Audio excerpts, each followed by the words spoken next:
1,00,000 కోట్లు ఖర్చు పెట్టిన తర్వాత 5 ఏండ్ల ప్రాజెక్టులో 195 టీఎంసీలు పర్ ఇయర్ 34 లక్షల ఎకరాలు వస్తాయన్నారు వీళ్ళు. 34 లక్షల ఎకరాలు వస్తాయని వీళ్ళు 18 లక్షల ఎకరాలు కొత్త ఆయకట్టు, 16 లక్షల ఎకరాలు స్టెబిలైజేషన్ అని చెప్పడం జరిగింది. వాస్తవంగా 5 ఏళ్ల పాటు వచ్చిన నీళ్లు 101 టీఎంసీ అంటే సంవత్సరానికి 20.2 టీఎంసీలు 20.2 టీఎంసీలు అంటే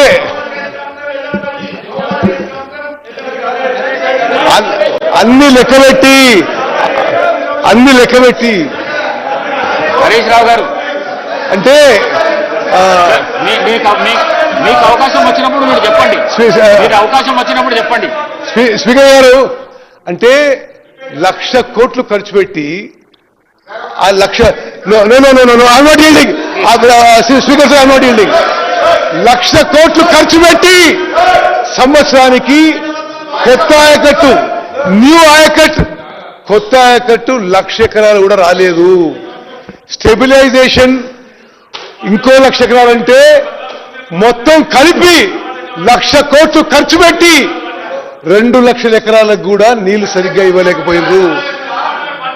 1,00,000 కోట్లు ఖర్చు పెట్టిన ప్రాజెక్టు 4 ఏళ్లలో కూలిపోయింది. అధ్యక్ష, స్వతంత్ర భారతదేశంలో ఇంత పెద్ద man made disaster, financial disaster ఏ రాష్ట్రంలో కూడా జరగదని చెప్పి నేను మనం చేస్తున్నా. మరి అధ్యక్ష స్పీకర్ సార్ 21 అక్టోబర్ 2023లో మేడిగడ్డ బ్యారేజ్ కొలాప్స్ అయినప్పుడు వాళ్ళు అధికారంలో ఉన్నారు. కల్వకుంట్ల చంద్రశేఖరరావు గారు ముఖ్యమంత్రి ఉన్నారు. బ్యారేజ్ కొలాప్స్ అయిన రోజు 21 అక్టోబర్ 2023లో NDSA national dam safety authority వాళ్ళు వచ్చి ఇన్స్పెక్ట్ చేశారు. నేషనల్ డ్యామ్ సేఫ్టీ అథారిటీ అంటే అడ్డగోలు మాట్లాడుతున్నారు మా మిత్రులు across this one. National dam safety authority is created by an act of parliament. ఆ చట్టం పార్లమెంట్లో వచ్చినప్పుడు మద్దతు తెలిపింది టీఆర్ఎస్ పార్టీ, వాళ్ళే మద్దతు తెలిపారు. ఆ చట్టం ప్రకారము national dam safety authority create చేయబడ్డది. భారతదేశంలో డ్యామ్లు అండ్ బ్యారేజెస్ మీద అత్యంత నాలెడ్జ్, స్కిల్, అనుభవం వాళ్ళు ఈ national dam safety authority members. వాళ్ళు national dam safety authority inspected the Medigadda barrage on 24th October 23. ఆ రోజు ప్రభుత్వం ఎవరిది అధ్యక్ష? TRS party. మరి దీనికి వాళ్ళు పాయింట్అవుట్ చేసింది ఏంటంటే ఈ Medigadda barrage and other components of Kaleshwaram project 2019లో ఇనాగ్రేషన్తో మొదలుపెట్టింది. ఇనాగ్రేషన్ మొదలైన కొన్ని రోజులకే project developed serious problems. Piping అంటే బ్యారేజ్ ఇటు నుంచి కింది నుంచి అటు మరి నీళ్లు ఉసికిపోతూ బ్యారేజ్ ఫౌండేషన్ వీక్ అయిపోయింది. 2019 నుంచే వాళ్ళ అధికారులు రాసిన రికార్డు ప్రకారమే all the 3 barrages were showing serious problems. ఇంకో విషయం అధ్యక్ష, అసలు డ్యామ్కి బ్యారేజ్కి తేడా లేకుండా బ్యారేజ్ కట్టి డ్యామ్ లాగా ఉపయోగించుకునేందుకే ఈ యొక్క మేడిగడ్డ బ్యారేజ్ కొలాప్స్ అయిందని చెప్పి ఎన్డీఎస్ఏ రిపోర్ట్లో ఉంది. ప్రపంచవ్యాప్తంగా barrages are meant to store less water, 2 to 3 TMC at the most. Dowleswaram లాంటి ప్రాజెక్టులలో కూడా 2-3 టీఎంసీలు స్టోర్ చేస్తాం. మరి ఈ మేడిగడ్డ బ్యారేజ్లో ఈ బ్యారేజ్లలో మరి ఫుల్ కెపాసిటీకి స్టోర్ చేసి అధికారులు హెచ్చరించిన ఆన్ రికార్డ్ ఇది ఇంత స్టోరేజ్ చేయకూడదు, నీళ్లు తగ్గియాలే, రిపేర్ చేయాలని చెప్పిన ఆనాటి ప్రభుత్వంలో పెద్ద మనుషులు దాన్ని లెక్క చేయలేదు. దాని పర్యావసనమే మేడిగడ్డ బ్యారేజ్ కూలిపోయిందని చెప్పి లిఖితపూర్వకంగా మీ ప్రభుత్వంలో మీ అధికారులే తెలియజేసిండ్రు. 2022 2022 14th ఏప్రిల్కి ఆనాటి ఇంజనీరింగ్ చీఫ్ మురళీధర్ రావు గారు ఆనాటి ఇంజనీర్లు వాళ్ళేమన్నారంటే ఇమ్మీడియట్ గా ఈ బ్యారేజ్లకు రిపేర్స్ చేపట్టాలి, లేకపోతే ఫ్యూచర్లో ప్రమాదం. బట్ ఆనాటి మరి పెద్దలు అసలు లెక్క చేయలేదు, ఆ బ్యారేజ్లు నింపెట్టేసిండ్రు, అది కూలిపోయింది. అదేవిధంగా national dam safety authority expert committee ఎవరైతే ఈ మేడిగడ్డ బ్యారేజ్ కొలాప్స్ వచ్చిందో అనేక సందర్భాల్లో నేను కూడా వాళ్ళతో ఇంటరాక్ట్ అయిన అధ్యక్ష. Undoubtedly they are the countries experts on dams and barrages. మరి వాళ్ళు మాజీ సెంట్రల్ వాటర్ కమిషన్ చైర్మనే కాదు, ఐఐటి ప్రొఫెసర్లు, సాయిల్ రీసెర్చ్లో, మెటీరియల్ రీసెర్చ్లో మరి నైపుణ్యం ఉన్నవాళ్ళు, నాలెడ్జ్ ఉన్నవాళ్ళు, టెక్నికల్ నో ఉన్నవాళ్ళు ఈ కమిటీ మెంబర్స్. వాళ్ళు ఏమన్నారు, Medigadda barrage has sunk due to a combination of issues involving poor planning, poor design, poor quality control and no operation and maintenance. The primary reason for the failure is the settlement of the barrage raft. The piers being monolithic with it have also settled, moved and cracked. This could occur due to several possible reasons. That is piping, ante barrage kindi nunchi neellu iska poi foundation weak అయిపోయింది. Wherein transportation of foundation material has occurred. Inadequate bearing capacity of foundation material. Failure of upstream secant piles due to barrage load. There appears to be a construction deficiency due to a lack of stringent quality control during the construction of subsurface contiguous secant piles. Then exactly a report in Chalutuna Diksha. And plinth connection between the raft and cutoffs. Appears to be many areas where compliance with Dam Safety Act 2021 the provisions were not followed. This is a serious matter as the barrage has a high risk potential for life and the economy.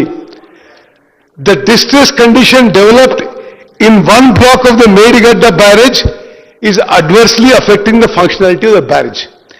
The barrage, the NDSA report, Adhyaksha, the barrage under the present condition is rendered useless until fully rehabilitated.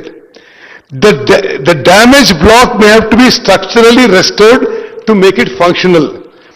Considering the commonalities, the likelihood of the failure of other blocks resulting in a similar mode exists.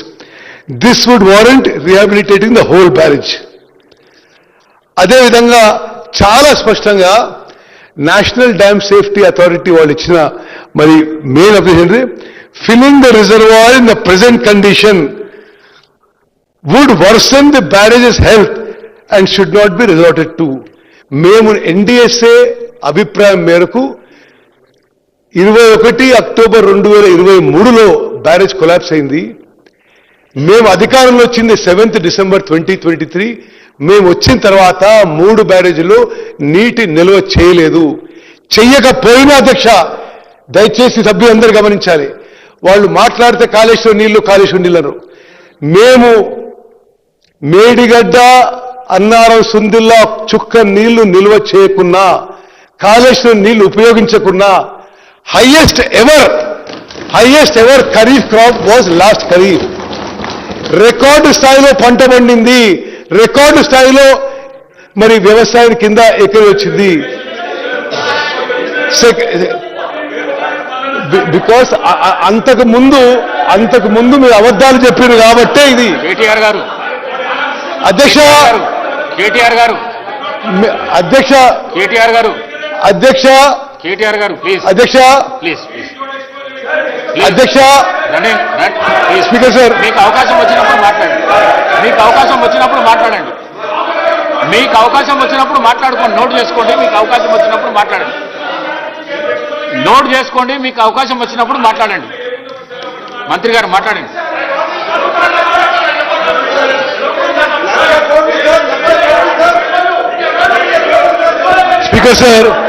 Speaker sir, ఇది అంటే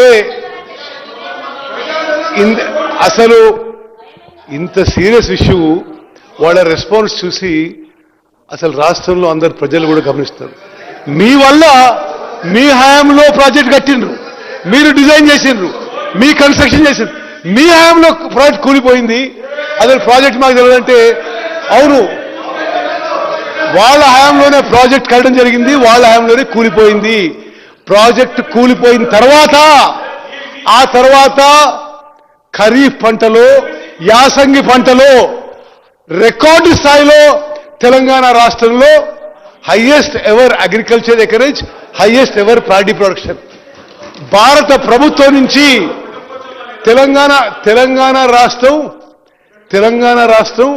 భారతదేశంలో #1 paddy producing state అని after Medigadda barrage collapse అయిన తర్వాత అని చెప్పి నేను మనం చేస్తున్నాను. అదేవిధంగా అధ్యక్ష సార్ మీరు మాట్లాడదు దాని వెనక vigilance commissioner regarding Medigadi inquiry noted that Vigilance Commissioner noted that there is no IS code, Indian Standard Code existing for secant pile cutoff. There are IS codes for Z-type sheet piles, RC diaphragm cutoffs for structures originally proposed in DPR. DPR లో ఒక foundation propose చేస్తే వీళ్ళు కట్టింది వేరే foundation తోని. Okay, during course of execution of works, if any new item of works are required, it is Vigilance Commissioner report. During course of execution of works, if any new item of works are required, they shall be awarded to the work executing contractor, duly checking the contractor's competence in execution of such similar works. The previous work experience of agency in executing similar work was not verified. Vigilance and Enforcement has submitted this to the Commission of Inquiry. ఈ నిర్ణయం ఎట్లా జరిగింది? Project execution మొదలైన తర్వాత 9 జనవరి 2017న ఒక మీటింగ్లో, ఆనాటి irrigation మంత్రి చైర్ చేసిన మీటింగ్లో decision was taken that led to replacement of originally proposed diaphragm walls, Z-type sheet piles with secant pile cut offs. మరి మా ప్రభుత్వం వచ్చిన తర్వాత ఇంత పెద్ద నష్టం జరిగిన తర్వాత 1,00,000 కోట్లు ఖర్చు పెట్టి ప్రాజెక్టు నిరుపయోగంగా ఉంది. 21,000 కోట్లు అయితే స్ట్రేట్ అవే నష్టం. ఏది మేడిగడ్డ, అన్నారం, సుందిల్ల బ్యారేజ్లు ఆ కట్టడానికైనా ఖర్చు ప్లస్ వాటి పంప్ హౌసెస్కి 21,000 కోట్లు అయింది. అది పూర్తిగా మరి అసలు ఉపయోగంలో లేదు. ఇప్పుడు మా ప్రభుత్వం వచ్చిన తర్వాత పూర్తిగా ఈ విషయాన్ని పారదర్శకంగా మరి ఒక ప్రజాస్వామ్య పద్ధతిలో నిజం తెలుసుకోవాలనే ఉద్దేశంతో మా ప్రభుత్వం justice Shri Pinaki Chandra Ghosh, former judge of West Bengal high court, former chief justice of Andhra Pradesh high court, former judge of the supreme court, first Lokpal of India, one of the most distinguished judges of India. We appointed him, we requested him as a commission of inquiry to conduct judicial inquiry on certain allegations of irregularities and embezzlement of public funds by corrupt practices in constructing the barrages of Medigadda, Annaram and Sundilla of Kaleshwaram project. This GO was issued by us in March 2024. To inquire into the negligence, irregularities and lacuna in Medigadda, Annaram and Sundilla barrages. To inquire into the manner of award and execution of contract, including but not limited to deviations in the contract and following of a strict financial discipline in the execution of such contract. To inquire into the negligence and lacuna in operation and maintenance of 3 barrages by the agencies concerned and the department, thereby leading to major damage to structure. To inquire into the quality control and monitoring aspects, negligence and other malpractices by the agencies to contractors and department.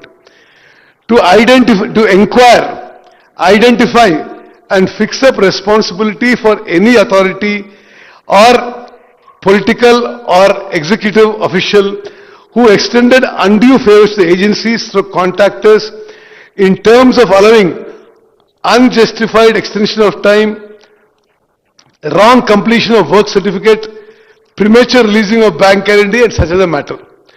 The commission shall fix responsibilities for the lapses identified by it during its inquiry into the above matters and financial implications on the lapses identified. Adhyaksha, this judicial commission headed by a Supreme Court judge, వాళ్ళు చాలా పారదర్శకంగా following the due judicial process, they have gone about doing this inquiry. వాళ్ళు both state and national papers లో కంటిన్యూస్గా advertisement ఇచ్చిండ్రు. ఈ project గురించి ఈ విషయం మేము ఎంక్వైరీ చేస్తున్నాం, మీకేమైనా చెప్పదలుచుకుంటే ఎవరైనా సరే ఈ ప్రాజెక్ట్ గురించి ఏమైనా వచ్చి మాకు స్టేట్మెంట్ ఇవ్వండి అని చాలా పారదర్శకంగా వాళ్ళు the went forward. The commission also visited the Medigadda barrage, Annaram barrage and Sundilla barrage. Pursuant to such public notice, affidavits have been filed by nearly 110 members, including general public, NGOs and officials. Total number of people examined was 119.